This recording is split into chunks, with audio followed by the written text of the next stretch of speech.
अक्सर हम अपनी छोटी बड़ी नाकामियों का बिल या सुबह अलार्म बजने पर ना उठ पाने का आलसी सीधा किस्मत के नाम भाड़ देते हैं, है ना?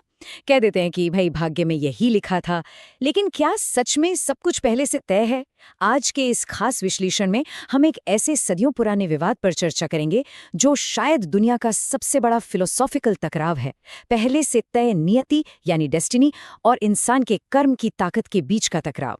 हिंदू दर्शन के नजरिए से आज नियति और कर्म के इस अनंत रहस्य को बिल्कुल नए और गहरे ढंग से समझते हैं। अब एक बहुत ही गहरा अस्तित्ववादी सवाल उठता है, एक ऐसा सवाल जो दिमाग को थोड़ी देर के लिए बिल्कुल शून्य कर देता है। अगर सच में सब कुछ पहले से लिखा जा चुका है, तो फिर इंसान आखिर कर्म क्यों करता है?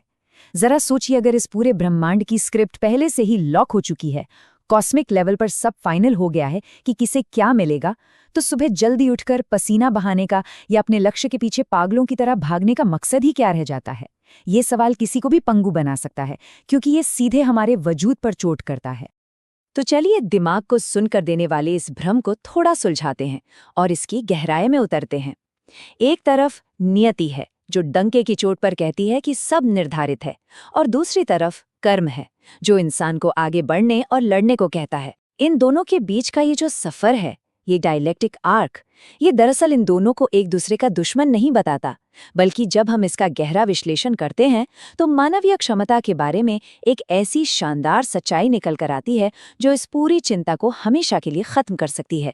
यहाँ एक बहुत ही बेहतरीन संतुलन देखने को मिलता है। भाग्य एक रास्ता तय कर सकता है, लेकिन उस रास्ते पर चलना कैसे है, ये कर्म तय करता है। इसे एक हाईवे की तरह समझते हैं। किस्मत ने एक सड़क बना दी, उसके आसपास के पहाड़ और जंगल तय कर दिए, पर उस सड़क पर गाड़ी कितनी स्पीड में चलानी है, ब्रेक कब लगाना है, सीट बेल्ट लगानी है या नहीं, ये सब पूरी तरह से ड्राइविंग सीट पर बैठे इंसान पर निर्भर करता है। हाईवे नियति जरूर है, पर याद रखिए, ड्राइविंग हमेशा कर्म है। अब इस पूरे कॉस्मिक फ्रेमवर्क को देखते हैं। ये घूमते हुए ग्रह दरअसल किसी की जिंदगी का फाइनल डिसीजन नहीं लेते, ये सिर्फ एक मंच तैयार करते हैं। ये बिल्कुल एक विशाल थियोरेटिकल सेट की तरह है। ग्रह परिस्थितियां बना सकते हैं, पीछे का बैकग्राउंड म्यूजिक बदल सकते हैं या मंच पर नए प्रॉप्स लाकर रख सकते हैं। लेकिन उस मंच पर चल रहे नाटक का अंत क्या होगा, हीरो की आखिरी लाइन क्या होगी, ये ग्रह तय नहीं कर सकते। जिंदगी की स्क्रिप्ट का क्लाइमैक्स उस मंच के हाथ में नहीं, बल्कि एक्टर के हाथ में होता है। और यही वजह है कि इन ग्रहों की शक्तियों की एक बहुत ही कड़ी सीमा होती है, एक क्लियर लिमिटेशन है। ये अंतरिक्ष के पिंड मौसम बदल सकते हैं, अचानक कोई तूफान खड़ा कर सकते हैं, माहौल को थोड़ा टेंशन वाला बना सकते हैं, या फिर रास्ते में बड़ी बड़ी बाधाएं ला सकते हैं। ये एटमॉस्फेरिक मूड्स को जरूर इन्फ्लुएंस करते हैं। इनकी वजह से अचानक घुटन या खुशी महसूस हो सकती है, परंतु इनकी सबसे बड़ी कमजोरी यही है कि ये कभी भी अंतिम निर्णय नहीं ले सकते। ग्रह आवाज जरूर दे सकते हैं, पर फैसला, असली चुनाव हमेशा जमीन पर खड़े इंसान का ही होता है। इन गहरी शक्तियों और इनकी सीमाओं को बिल्कुल सटीक तरीके से समझने के लिए शनि का उदाहरण सबसे बेहतरीन है। हिंदू दर्शन में शनि को लेकर बहुत भ्रम है। लोग इन्हें कोई डरावना राक्षस मान लेते हैं, जबकि ऐसा बिल्कुल नहीं है। ये एक ऐसी शक्तिशाली ग्रह या शक्ति है जो जीवन में गहरे संघर्ष, कठिनाइयां और परीक्षाएं लाती है। दरअसल ये एक बहुत ही स्ट्रिक्ट हेडमास्टर की तरह काम करती है। ये आसान रास्तों को ब्लॉक कर देती है ताकि जीवन के सबसे कड़वे पर सबसे जरूरी सबक सीखे जा सकें। ये शक्ति हार्डशिप लाती है, लेकिन सिर्फ इसलिए ताकि आत्मा का विकास हो सके। तो होता क्या है, ब्रह्मांड एक विशाल कठिनाई सामने लाकर खड़ा कर देता है। शनि अपना सबसे भारी, सबसे मुश्किल संघर्ष सामने रख देता है, पर सबसे बड़ी ताकत का राज इसी पल में छिपा है। हार मानना है या डट कर लड़ना है, उस आसमानी चुनौती के आगे घुटने टेक देने हैं, वहीं बैठकर रोना है या आंखों में आंखें डालकर आखिरी सांस तक लड़ना है, ये चुनाव हमेशा इंसान का अपना होता है। कॉस्मिक फोर्स अपना मुश्किल टेस्ट पेपर सेट कर सकती है, पर आंसर शीट पर क्या लिखा जाएगा, ये तो पेन पकड़ने वाले पर ही निर्भर करता है ना। और ठीक इसी जगह पर एक बहुत ही बड़े सांस्कृतिक भ्रम को तोड़ना बेहद जरूरी हो जाता है। अक्सर हम चमकती हुई कुंडलियों, ग्रहों की दशाओं और प्राचीन पांडुलिपियों को देखकर इतना डर जाते हैं कि उन रहस्यमयी ऊर्जाओं को ही अपनी जिंदगी का रिमोट कंट्रोल थमा देते हैं। अगर कोई काम नहीं बन रहा तो बस मंगल भारी है कहकर बैठ जाते हैं। तो आइए इस मिसकंसेप्शन के बोझ को जरा हल्का करते हैं और सदियों पुराने इस भ्रम और असली हकीकत के बीच की इस दीवार को पूरी तरह से गिरा देते हैं। इंसानियत अक्सर सितारों के जाल में फंसी हुई महसूस करती है। ऐसा लगता है जैसे ज्योतिष एक बंधन है, एक लोहे का पिंजरा है जहां सब कुछ पहले से तय है और हम कुछ नहीं कर सकते। लेकिन हकीकत इससे बिल्कुल अलग है। हकीकत में ज्योतिष केवल एक चेतावनी है। इसे समझने का सबसे आसान तरीका है इसकी तुलना एक स्मार्टफोन के वेदर ऐप से करना। वेदर ऐप बताता है कि कल तूफान आएगा या तेज बारिश होगी। वो जानकारी एक वार्निंग है, एक अलर्ट है। अब उस तूफान में बाहर निकलकर भीगना है, घर में बैठकर चाय पकोड़े खाने हैं या बाहर निकलते वक्त छता खोलना है, ये किस्मत नहीं, कर्म तय करेगा। ज्योतिष मौसम बताता है, हमारा रिएक्शन नहीं। ज्योतिष बंधन नहीं, चेतावनी है।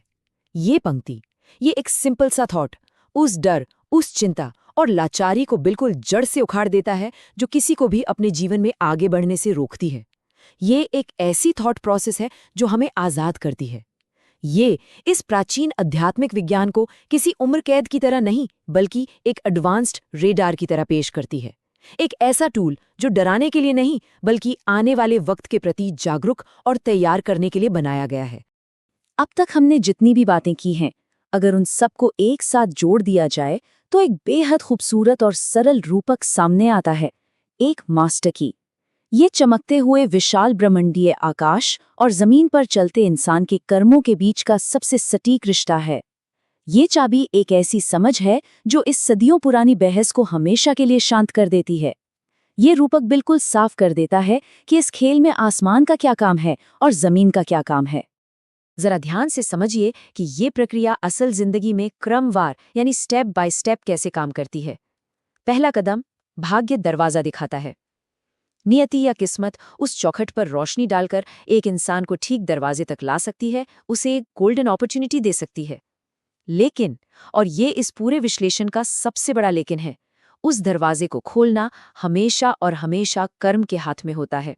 जब तक मानवीय प्रयास खुद आगे बढ़कर हाथ बढ़ाकर उस हैंडल को नहीं घुमाता, फिजिकल धक्का देकर उस अवसर को ओपन नहीं करता, वो दरवाजा हमेशा के लिए बंद ही रहेगा। ग्रह दिशा दे सकते हैं, निर्णय नहीं। ये पंक्ति इस पूरे दार्शनिक विश्लेषण का अंतिम सार है।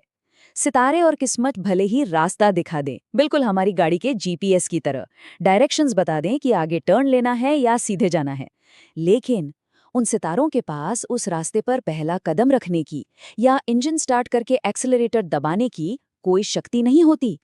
वो फैसला, वो हिम्मत और उस रास्ते पर आगे बढ़ने का पूरा निर्णय मुकम्मल तौर पर व्यक्ति का अपना होता है। इस गहरे विश्लेषण के आखिरी पड़ाव पर हम सबको एक बार खुद के अंदर झांककर इस सवाल पर विचार करना चाहिए, अगर ये विशाल ब्रह्मांड और इसके अनंत ग्रह केवल दिशा देते हैं, तो फिर इंसान का अगला निर्णय क्या होगा? एक बात तो बिल्कुल शीशे की तरह साफ है, किस्मत ने अपनी आवाज दे दी है, अवसर लाकर ठीक सामने खड़ा कर दिया है। लेकिन उस आवाज का जवाब क्या देना है, ये तय करना अभी बाकी है। ब्रह्मांड ने अपना काम पूरा कर दिया है, अब मंच खाली है और बारी सिर्फ और सिर्फ कर्म की।